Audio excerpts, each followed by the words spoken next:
Good morning, everybody. I'm Nicola Barrett, Chief Corporate Learning Officer at Emory Executive Education at the Goizueta Business School.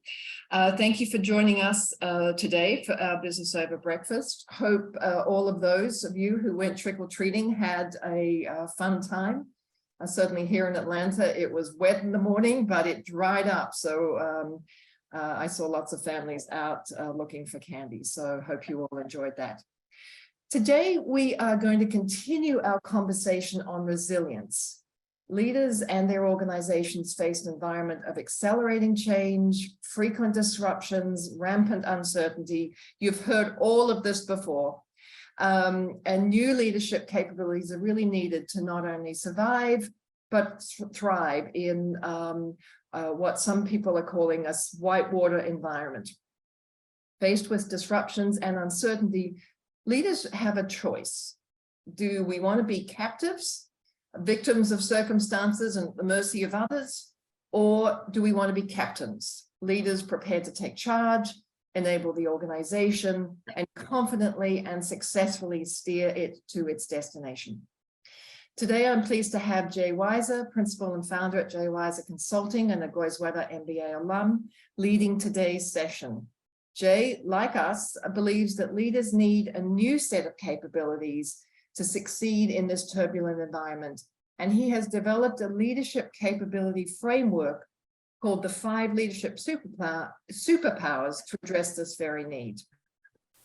During the session this morning, Jay is going to share why these new capabilities are needed, what are the principles that underlie this capability framework, what those five superpowers are, and how you can begin to develop each of them, and what's the value of these, and where should those superpowers be applied in your organization.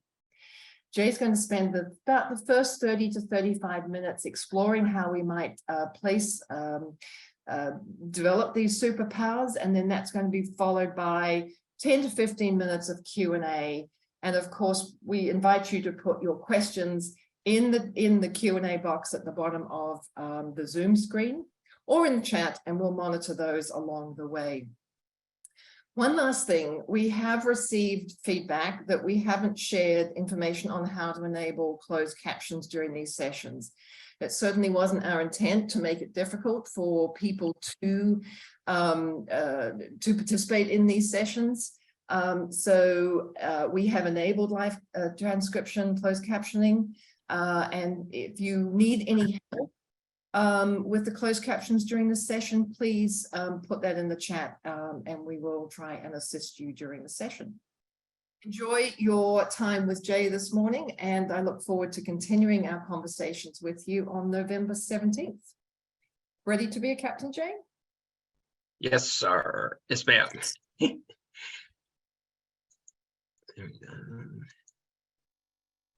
Everybody should be able to see my screen now. Yes, we can. Good morning, everybody. Thank you, Nicola, for the wonderful introduction. So as we go through today, we're going to talk about how to thrive in a disruptive and uncertain world. And the thing that's interesting is that disruptions and uncertainty are not new. Some people looked at COVID and said, oh, this is a 1 in 100-year event. But if you look back over the last 20 or 30 years, there have been a lot of 1 in 100-year events. If you think about 9/11, the anthrax scare, Hurricane Katrina, you think about the Great Recession, H1N1, COVID. Now we're looking at Ukraine, Taiwan, South Korea, still continuing supply chain disruptions.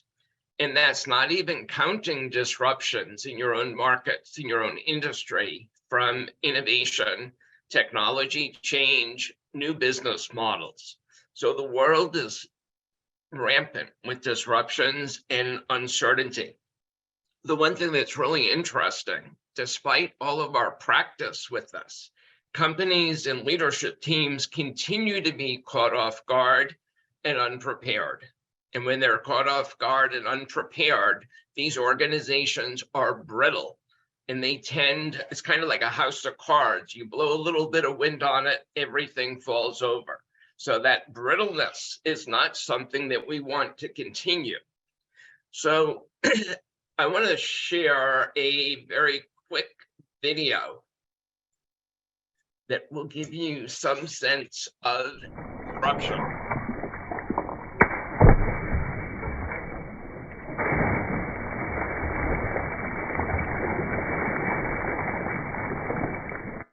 Now, if you were standing on that rock ledge, it seemed pretty major, and the waves were huge and overwhelming. On the other hand, this is just a rock being dropped into a puddle. So that perspective of disruption, the ripple effect going on, the surface level disruption that you see in the water, but what about any kind of animal life below the water or hitting the surface? So disruptions happen, they're widespread, and they have multiple levels of effect. So as we go through today's session, we're going to spend some time to understand the environment and the importance of preparedness and resilience. We're going to talk about why a new leadership capability model is needed, and how the Five Leadership Superpower framework can help address those very needs.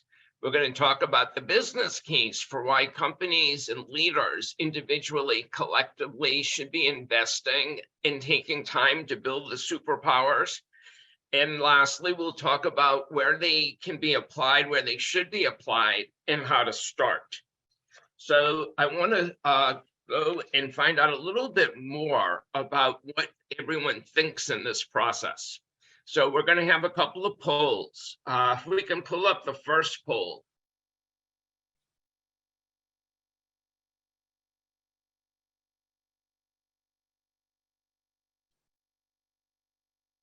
There we go. So the first question is the level of change, disruption, and uncertainty over the last 3 to 5 years, over the next 3 to 5 years, will be similar or higher than the last 3 to 5 years.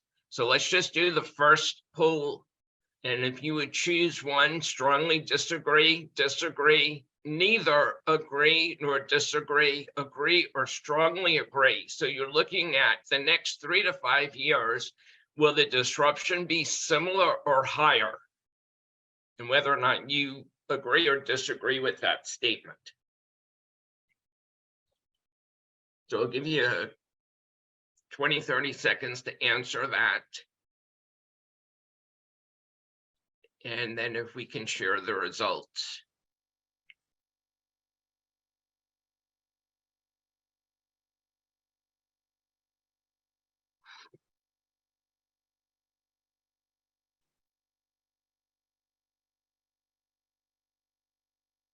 Okay, if we can share the results now.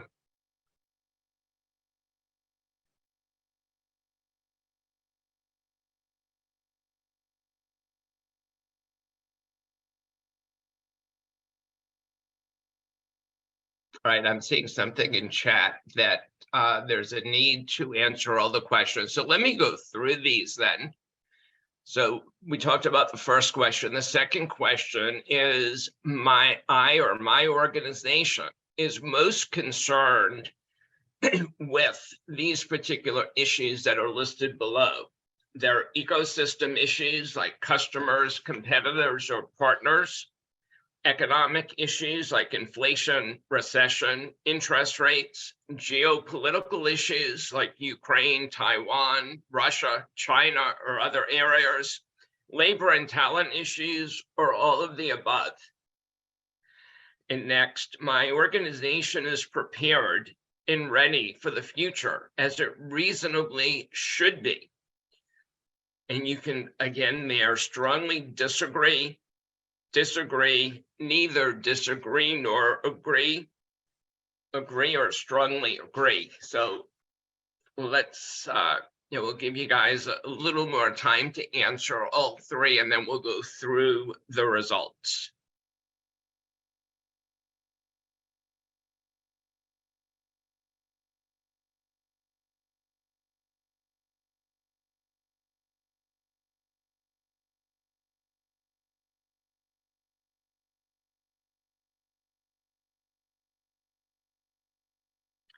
Okay, if we can share the results now.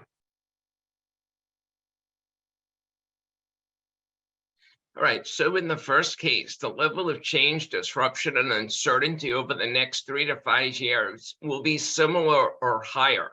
So if we look at the totals there, that's about 72%. So almost 3/4 of you believe that it's going to be similar or higher. And we've got about 22% who are saying it will not be similar or higher. And this is pretty consistent with surveys that McKinsey and World Economic Forum, and even a survey I did on my own, indicates that disruption is not going to go away and it's not going to get better.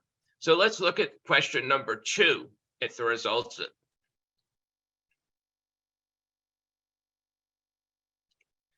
So with number 2, let's see. Ecosystem up 3%, so a little less concerned about things in your own backyard. Close to 30% for economic issues, labor and talent issues. Interestingly enough, geopolitical issues are a little bit lower than what I've seen in other surveys, and 37% said all of the above. So, these are not the only disruptions. So there's plenty of this to go around.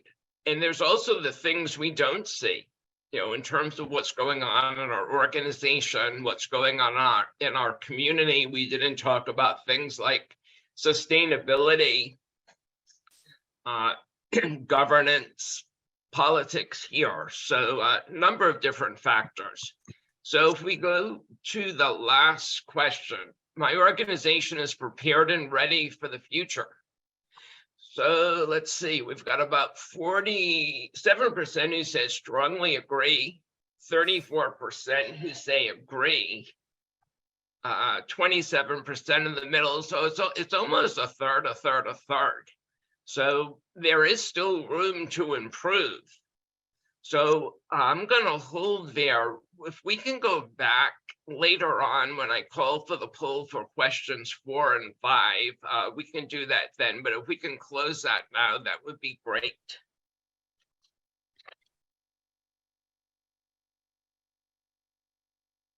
So leaders have a choice to make. You don't get to choose your circumstances, but you can choose how you respond. And as Nicholas said in the opening, will you be a captain? Somebody like Sullenberger, who when faced with a crisis, took charge. He didn't panic. He thought about what he needed to do and made intentional decisions. Or are you going to be a captive? Someone who acts like a victim, somebody who feels like everything is out of their control.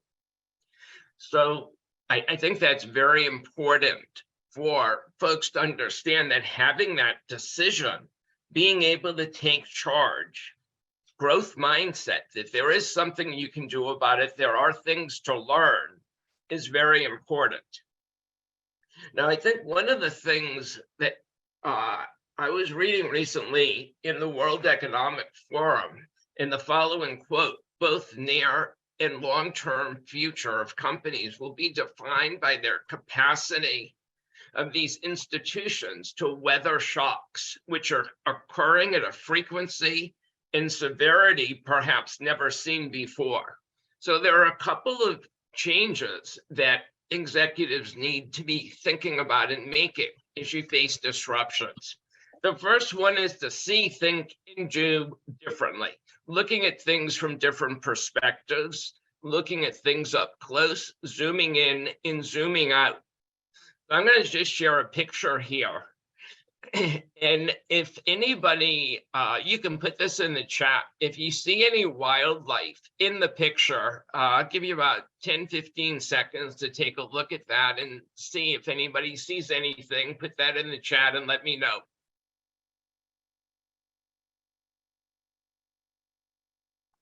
A bird in the center, deer. Any other things? Bird. Somebody sees a fish. Duck. So people are seeing, some different things. Reflection. Bigfoot, I like that one. So if you look at this, there actually is a bird in the center. And if you have to be able to zoom in, see the detail at that level. You can actually see this was actually in Roswell Riverwalk. You can actually see the bird there. Now it was interesting. When I was taking my walk that day, there was a painter painting a picture, and he had a picture of a bird, and I'm looking to find where the bird is. And it wasn't until he pointed it out that I saw it. And then it's like, how could I have missed that? But a lot of times disruptions are there in plain sight. We just don't see them. The other thing is about being prepared and resilient. So this is one of those wonderful Juro spiders that we're finding in our backyards. So there was this enormous web in my backyard, huge, spanning about 10, 12 feet, anchored between trees. And I took some leaves and I put them on the web just to see what would happen. I kind of knew what would happen, and that is the leaves would hang there because that web is resilient. It was resistant to shock. It was able to maintain the strength of the web.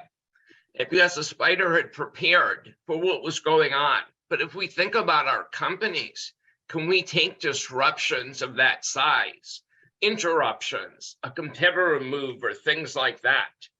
And that spider web is both. It's the strength of those connections, tying everything together. And the other thing that's really important is both and thinking. So it used to be, you can have peanut butter or chocolate. You could have low prices or fast delivery. But in today's world, you need to think about both. As Amazon is noted here, you don't have to choose. You can pick two. So with that, I want to start to talk about the superpowers. So new leadership capabilities are needed to thrive. The fact that we knew about strategy, we knew about execution, setting goals, motivating people, communicating, those are core capabilities. But when faced with disruption and uncertainty, that's not enough. So as I started thinking about why were companies being surprised? Why were they unable to recover? And as we go through the superpowers, we'll see, excuse me, why these were issues and how to address them. And each of these superpowers addresses a tension that leaders face as they look towards the future and they deal with disruption and uncertainty today. The first one is being a present futurist. So that's somebody, it's not about choosing the present or the future, it's about both. Now I'm going to introduce these quickly and then dive into each one. The second one is being an experienced learner. So it's not just about relying on past experience and expertise, you also have to be a learner and learn new things and be open to new ideas. Next is being a prepared risk taker. So you have to be prepared and you have to be willing to take risks. Risk taking is part of business. Next is balancing strategy and execution. So you have to be both a strategist and an executor at the same time in balancing those tensions. And lastly, an accountable collaborator. Excuse me. Where accountability and collaboration need to come together. So let's look at each one of these. A perfect example of being a present futurist is looking at our own Department of Defense. So I recently met Lieutenant General Michael Howard. He was a 3-star general who was over the European Command, and he just recently retired. So we were talking about Ukraine and how this came as a surprise to a lot of people. They weren't expecting this to happen. And his response was, not to us. We've been watching this since Crimea, since Russians took over Crimea, and monitoring the situation. We had looked at what if scenarios and how different things would play out. He said, because we had to look at the present and how the situation was on the ground, but any decision we would make would also have impact in the future, in terms of the future of Europe, in terms of the future of the world. So when they made decisions, they had to consider both the present and the future and understand how those things would interact, whether it was economically, militarily, or politically. So if we now look at a little more detail about a present futurist, the capabilities that are critical is about maintaining a robust understanding of the present. Well, what does that mean? It's not just looking at our own tunnel view, but it's looking at a broader perspective, looking at things from customer viewpoints, from employee viewpoints, the communities we are in different stakeholders.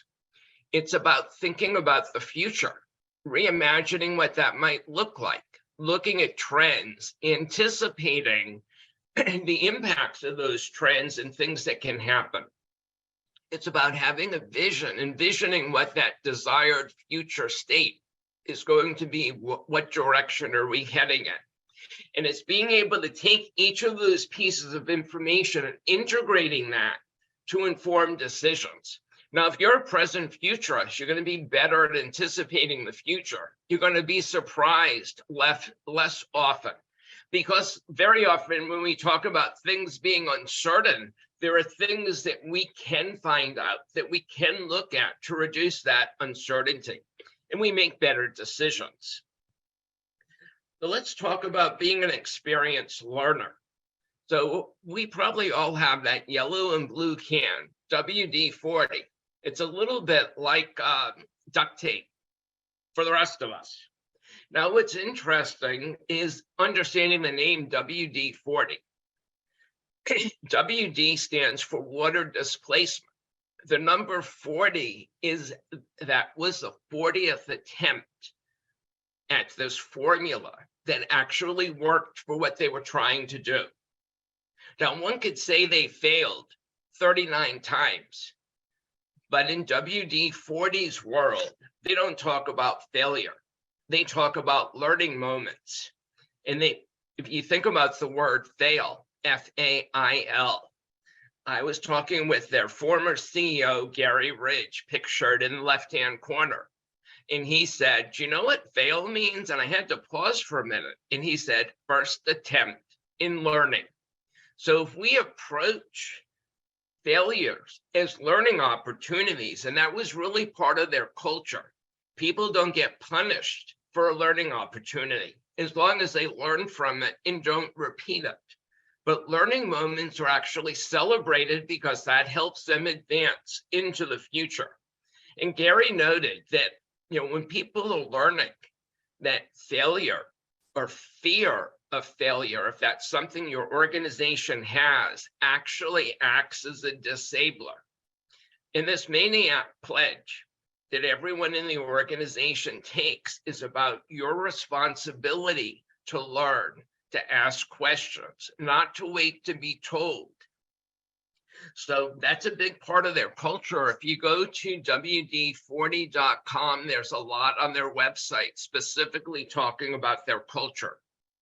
So an experienced learner, they leverage past experience. So they don't want to throw out the baby with the bathwater. But at the same time, they know that experience and prior knowledge very often is not relevant when the circumstances are different. Just look at what we had to do during COVID in terms of reinventing how we thought about things, in terms of looking at supply chains differently. It can no longer be solely about efficiency and how much cost can we take out, because it also has to be about resiliency and having some slack so we can weather these storms. If you're an experienced learner, you welcome debate. It's okay if someone questions a leader. Leaders need to be open to learning. They need to be curious, ask questions. It's also important to invite and engage others. It doesn't matter what level you're in, what department you're in, because if you tap into the collective knowledge of the organization, you're going to be better off. And experienced learners individually and as a group, learn continuously and improve how they learn. There's a lot of talk about improving critical thinking, in getting better at constructive debate and being open to being challenged. Now, when you're doing that, you're going to be able to better understand and frame and solve problems. Are we looking at the right problem? You're creating an environment where it is safe, where people trust each other, and that becomes a foundation for better engagement. And as a result, you can adapt and respond faster. You're not just stuck in the past.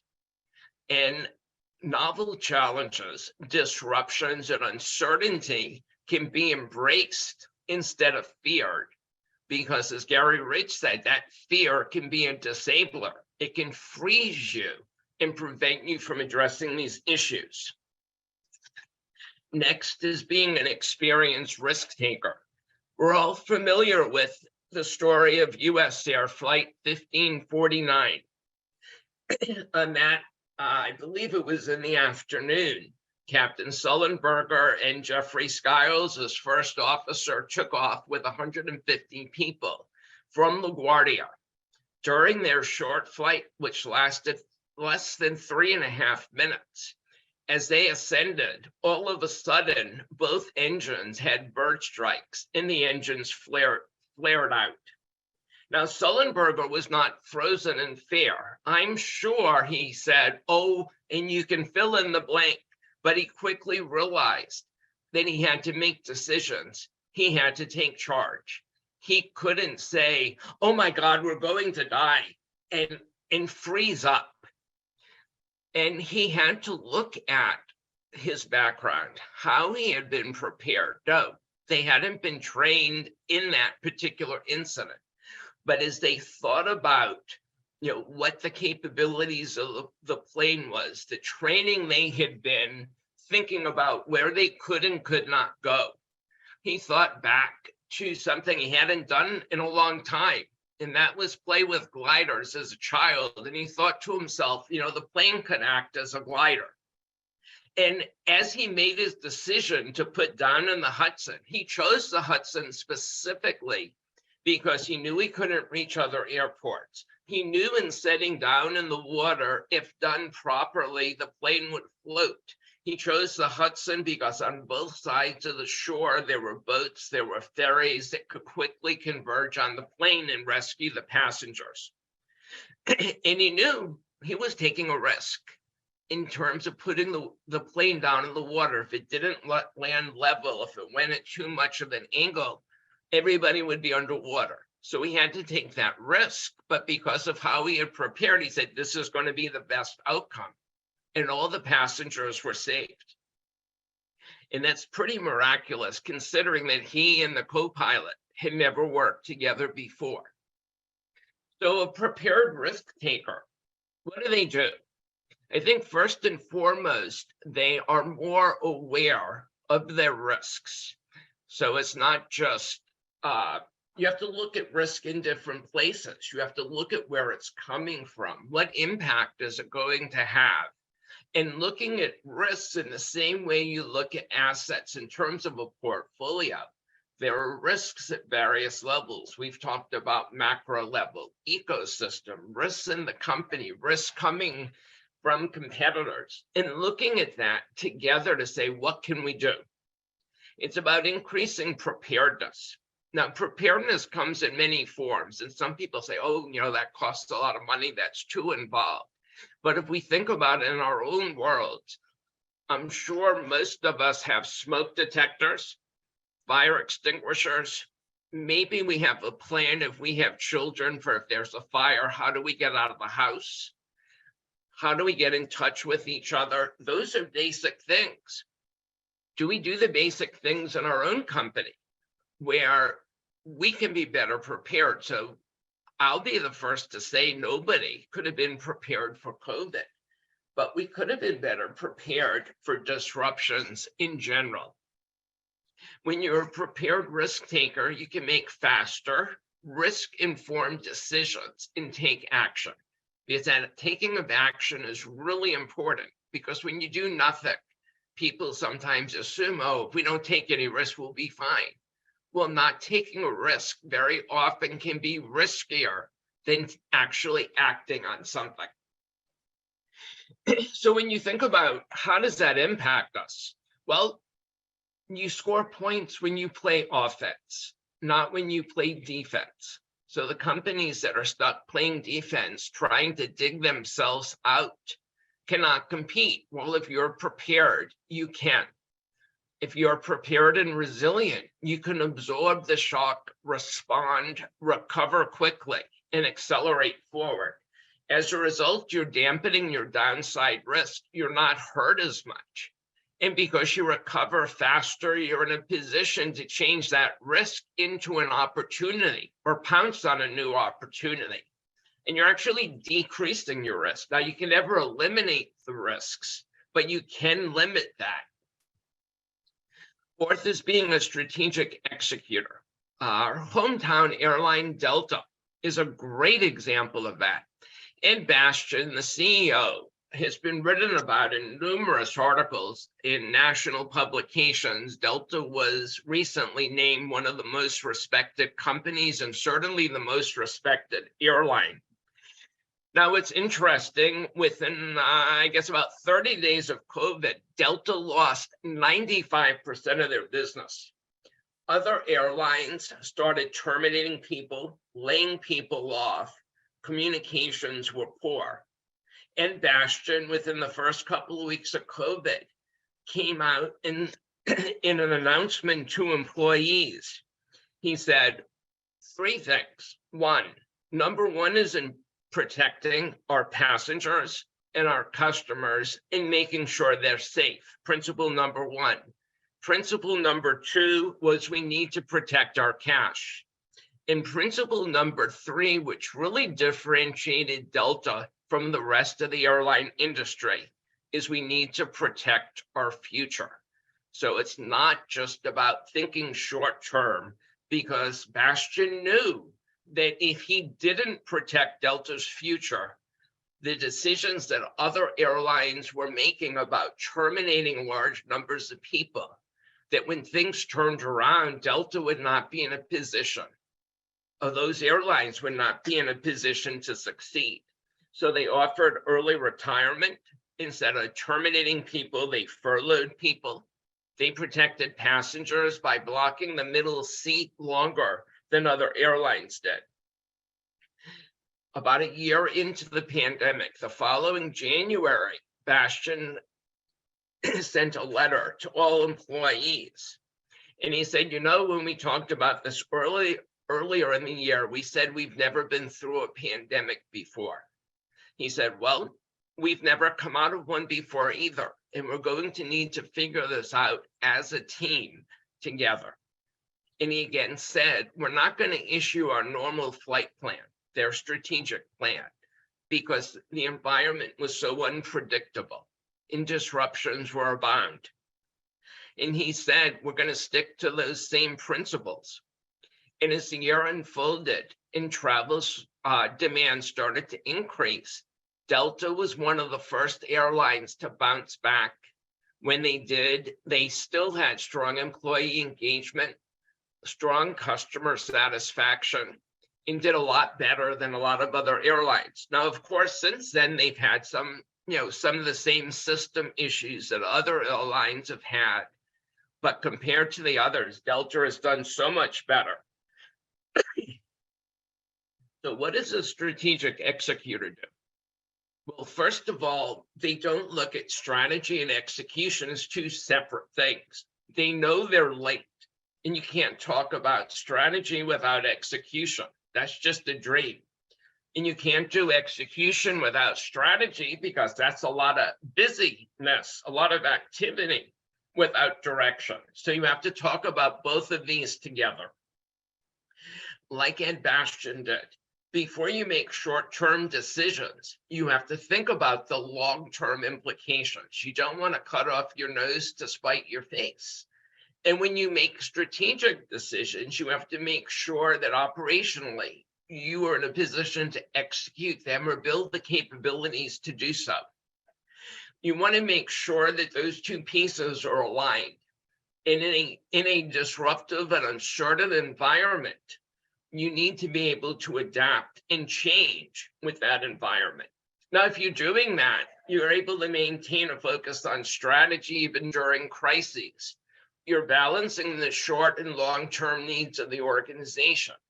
You can be more responsive. And when you're doing this, you're getting a greater return on your strategy investment, and you're not leaving potential money on the table. Lastly, as accountable collaborator, the United States Special Operations Command is a perfect example of that. So if we think about SEALs, if we think about Green Berets, Army Rangers, and the different special forces, first of all, they are prepared risk takers, which is interesting because they have to be prepared, and because of that training, because of the simulations they run, the practices and drills they run, they're able to take risks that would kill most of us.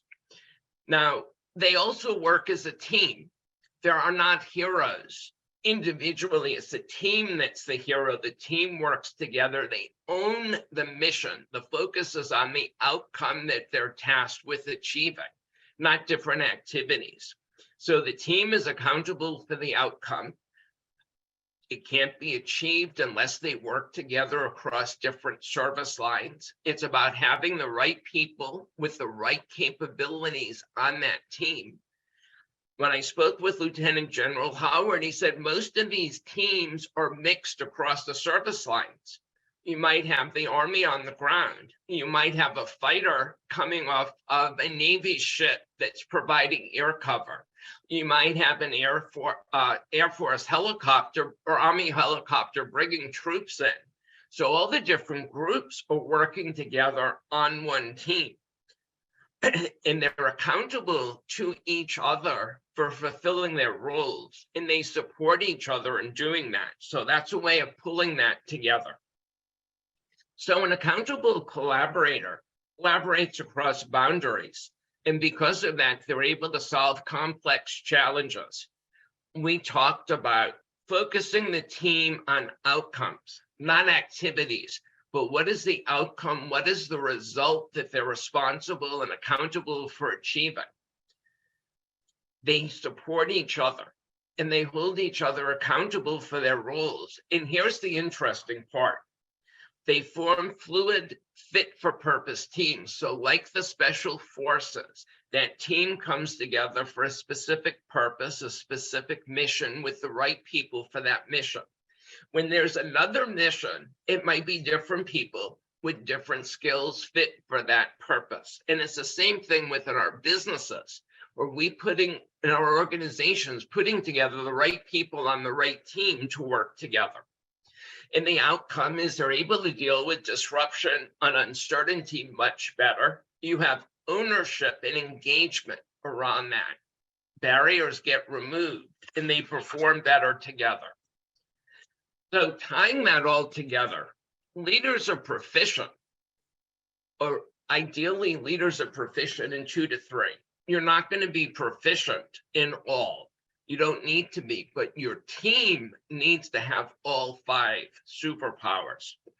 And it's that team bringing that together is what propels you to do so much better. So sustaining and strengthening the superpowers is really important. It's not just something you do once, but as you're building these superpowers and these capabilities, that is something that will continue to prepare you and make you more resilient for the future. Now, the superpowers together lead to exponentially better results. And what's interesting here is that each of the superpowers supports one another, and they also inform one another, so they work best as a group. So as you think about the superpowers collectively, you're better able to understand the present and foresee the future. You're going to build critical capabilities, for example, if you're a present futurist, and let's just say you see e-commerce continuing to grow at an accelerating rate, you start to think about what kind of capabilities do I need to drive that forward? What do I need to do to stay future fit? What capabilities do I need? How do we need to work together? That improves preparedness and resilience and enhances organizational effectiveness. Now, as we talked about, there are big benefits. Dampening downside risk, amplifying your upside opportunity. If you're doing all of these things, you're increasing value for stakeholders. Customers get served better. Companies better understand their needs and how disruptions are impacting their customers. Employees are more engaged and involved because their input is expected and respected. And because of these things working together, you have an increased probability of success and results in whitewater environments. Whatever that disruption is, these superpowers help. The superpowers help you grow, they help you scale. So becoming a superpowered leader and leadership team, it's a journey. It's not something you do all at once. You have to understand where you're strong, where you're weak. You can't hire consultants to be superpowered for you. You can't outsource this. This has to be owned by the leadership team. But you have to realize you don't have to do it alone. You have folks like myself who have worked with companies through these issues before. So I want to throw out 4 steps that you can take. One, for participants today, I'm offering a complimentary 1-hour discovery call. It's a chance for you to discuss your challenges, to talk about your situation. We can talk about what superpowers are in play, where you need to work. 2 is conduct a leadership team future readiness assessment. I've developed a survey to help you understand what things you're doing well and what areas you have room for improvement around some of the practices discussed. We're going to be setting up some public learning programs, some education programs, and these can also be customized for your company as well as coaching. You see the information there. If you want to schedule a discovery call, email me or certainly connect with me on LinkedIn. Lastly, some resources. If you go to reworked.co and you scroll through that, you'll see a number of articles on the 5 superpowers. Also through LinkedIn, if you connect, you'll see some of the results of the leadership team future readiness survey. And you'll also see some podcasts. So with that, I'd like to open it up for questions. I'm going to stop sharing my screen, and I look forward to answering some questions. Thanks, Jay. Got several questions here. What tips do you have to ease change or disruption fatigue? Well, I think part of this is coming to the realization that this isn't going away. That fatigue very often comes because of that lack of preparedness and resilience. So at some point, I think it's essential to put a stake in the ground and say, how do we get more fit for this? And how do we, I know last week, Richard Berlin talked about building some of that personal resilience and taking care of yourself. It's also recognizing that as a team in coming together, how do we get better at doing this? We're tired because we get surprised. We're tired because we're unprepared. If we're able to improve, let's just say present futurists, and be better at monitoring trends, then we can start to be proactive and prepare. Unfortunately, as we go back to what people responded, this isn't going to go away. And being tired is hard, and the stress is hard. but how do we improve our resolve? It's a challenge, it's an investment, and it's work, but it's really unavoidable, because otherwise we're going to be victims. And we're going to say, oh, I can't control this, I can't do anything. And then there's a spiral down. Do you think this is one of the reasons that we've seen the Great Resignation? That people are feeling like victims and they want to go to sort of greener pastures, try something new? You know, I think part of the challenge there is this is affecting everybody. You know, now you can go to a company that's maybe more prepared and resilient. I think some of that Great Resignation comes from how people feel they're treated. They see what leaders are not doing. They want, in many cases, if given the chance, they'd like to engage. They'd like to have impact. But if their views aren't respected, if they aren't invited, if they're not able to collaborate and the organization keeps on putting barriers up in front of them, well, I'd leave too. Mm-hmm.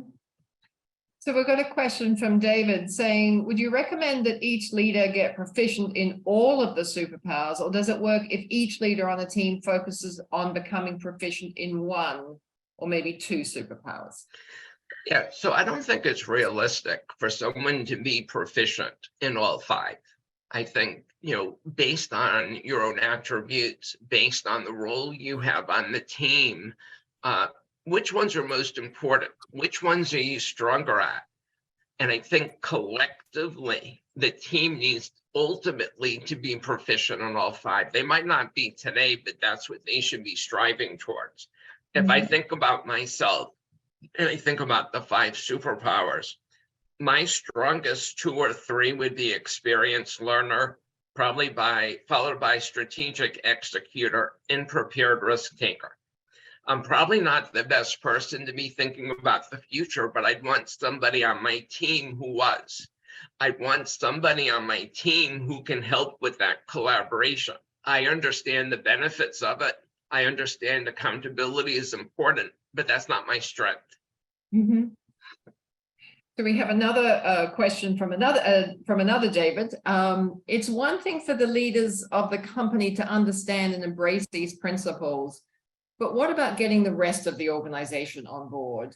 And this links to another question around, you know, these organizational strategies are great, but what advice do you have for influencing up in my company to build those capabilities? So depending where you are in the organization, you know, what are the strategies you could employ? So I think a couple of things. You know, one of the things as I developed the framework, while it's best, I think if it starts at the top, because you need that leadership support. But the superpowers work all the way down to the front lines.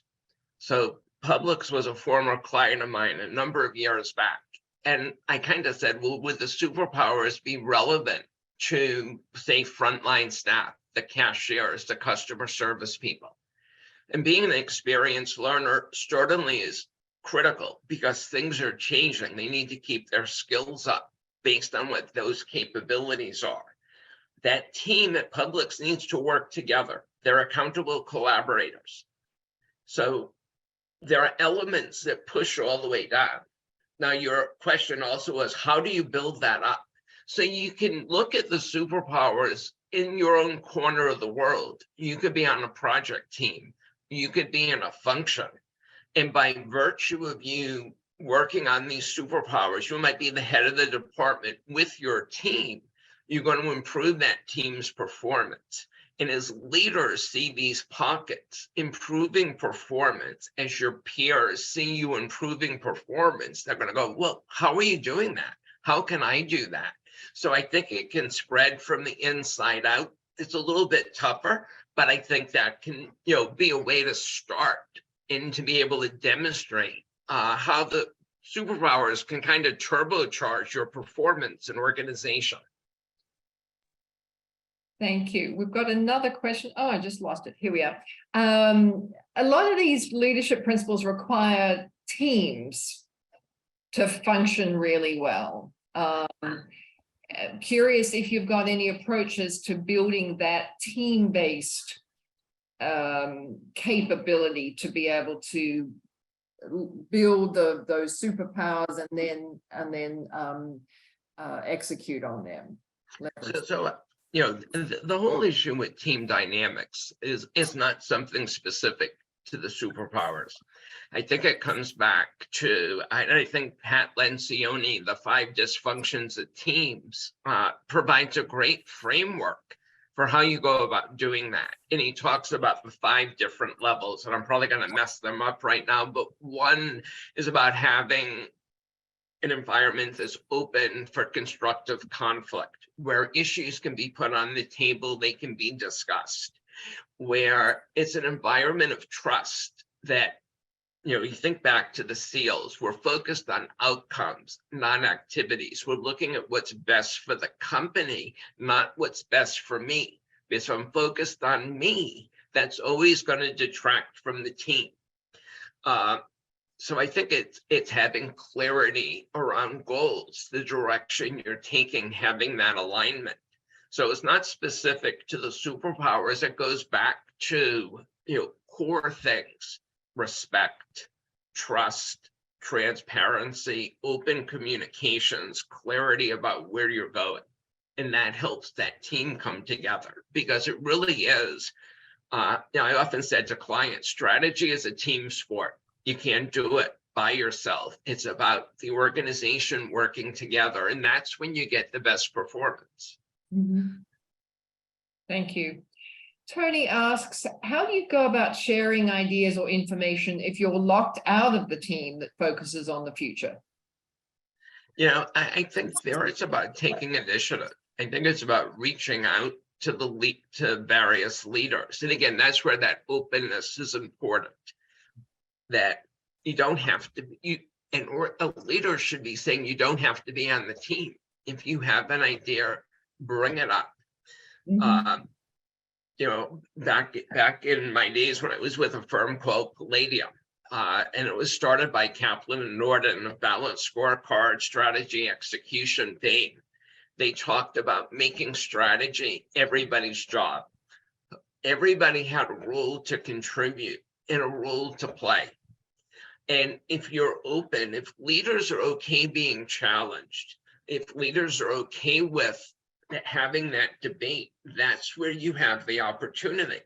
So if it's not your boss, maybe it's another boss, maybe it's a peer, it's somebody else in the company. But if we go back to WD-40 and the Maniac's Pledge, everybody has a responsibility and obligation to do that. And it's up to the leaders to make sure that's the type of environment they have, because otherwise they're going to miss out on all that great thinking. They're going to miss out on what their frontline people have to offer. I think we've got time for one more question, and that's from Denise. With respect to company culture, how do you, the company leader, deal with the fear that comes with turmoil? When middle management says they welcome change but are afraid of it, the critical person in a company, that critical person in the company is who is responsible for execution. So I'm not sure if I fully understand that one. So let me just try and read it again. With respect to company culture, how do company leaders deal with the fear that comes with turmoil? Especially when the middle management says they welcome change, but then are afraid of it. So I think it's how that gets framed. I think part of the fear is thinking they're going to get hurt in the process. What if they fail? And if you have, that learning culture that gives people a little bit of slack, that focuses on learning is really important. The communications, making it safe. I think it's also recognizing, and I said this earlier, and that is taking no action is not without risk. So it's understanding that if we don't do something, it might actually be worse than if we actually took a chance to do something. Right. So I appreciate all these questions, and I encourage folks, if they want to reach out to me, email, through Emory's executive ed, to go ahead and do that. So we will put the recording of this on the Emory Executive Education LinkedIn site. And now I'm going to pass over to Tammy. Thanks so much, Jay. My pleasure. Thank you, Jay. That was awesome. I think we really got a lot of great information there, as you can tell from the questions. And the one thing that came to me was the quote, "The only thing that's constant is change."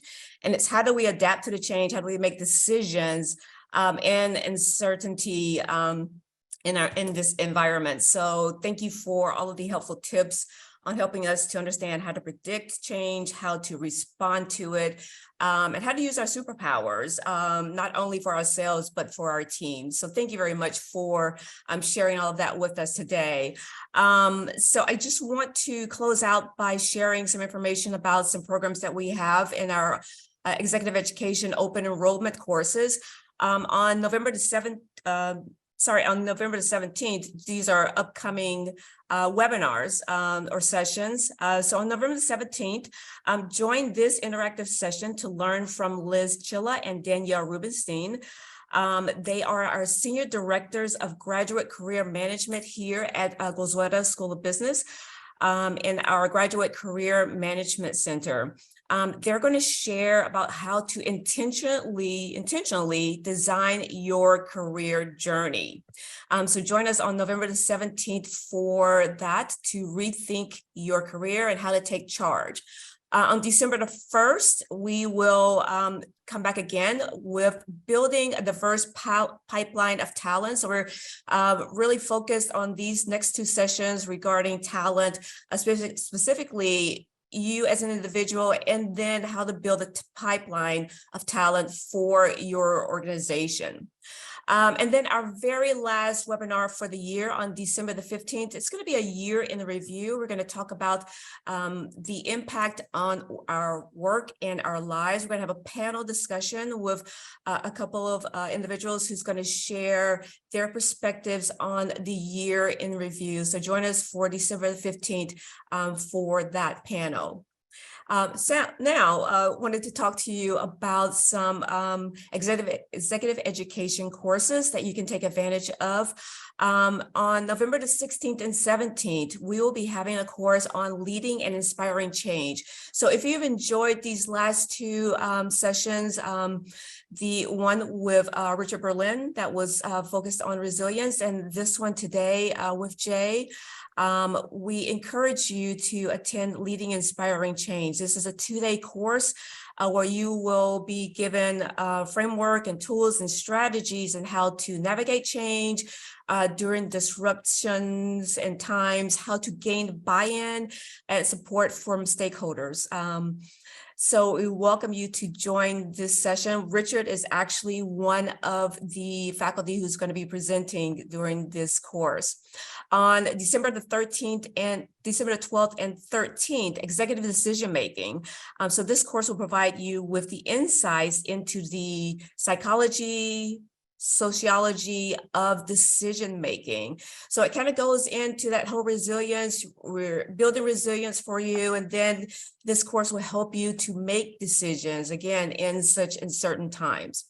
And then last but not least, we want to offer up our extended learning courses. These are a diverse course offerings of our 4-credit courses through Goizueta Business School that executive education participants can participate in. You will be sitting in classrooms with our evening and executive MBA students participating much like you were in the MBA program. It's a great opportunity if you're thinking about getting the MBA but haven't made that decision.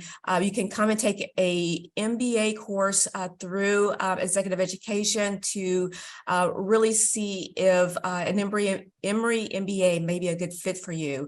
Applications are currently open and we are taking those through December the 5th. Again, thank you for your time. We really appreciate you joining us on the first and third Thursdays of each month. We look forward to seeing you next month. I'm sorry, on the 17th, not next month, but this month, in 2 weeks on the 17th, to join us for another great session. So thank you again. We really appreciate your time and have a great rest of your day.